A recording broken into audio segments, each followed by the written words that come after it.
তানু বাপু, বাইফা অ্যাওয়ার্ডে এখন মোটামুটি সবাই আসার জন্য অনেক ইন্টারেস্ট থাকে, তো অনেক নায়িকারা হয়তো নমিনেশন পায় না, বাট তারা আসতে চায়, কিন্তু হয়তো বা সামহাও এত মানুষ হ্যান্ডেল করার জন্য তাদেরকে ইনভিটেশন দেওয়া হয় না। সেই নায়িকাদেরকে আপনি কিভাবে আসলে সামলান যে এবার না পরের বার, এরকম কিছু? না, এরকম না, আসলে সব হইতেছে কাজের উপর।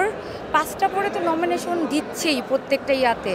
এখন 5টা কাজ, যে 5টা কাজ ভালো হয় সেটাই নেওয়া হয়, অন্যকে এটাই বলা হয় যে এবার মানে আপনাদের থেকে তার কাজটা একটু বেশি জনপ্রিয়তা বা মানুষের ভালো লেগেছে, তো ইনশাল্লাহ আপনারা আরও কাজ করেন যাতে সামনে আপনাদেরটাও নমিনেশনে আসে বা অ্যাওয়ার্ডও যদি আপনারা পান ইনশাল্লাহ। তার মানে যারা এখনো এইবার বাইফা আসতে পারেনি তাদের ভালো ভালো কাজ করে নেক্সট টাইম বাইফা আসতে হবে, তাই তো? হ্যাঁ হ্যাঁ, অবশ্যই কাজ চালিয়ে যাওয়া যাবে, মন খারাপ করা যাবে না। অনেকে মন খারাপও করে, আমি যতটুকু জানি, নমিনেশনও পাই না। অনেকে বলে, আমাকেও কয়েকজন বলেছে যে নমিনেশনটাও তো পেতে পারতাম আপু।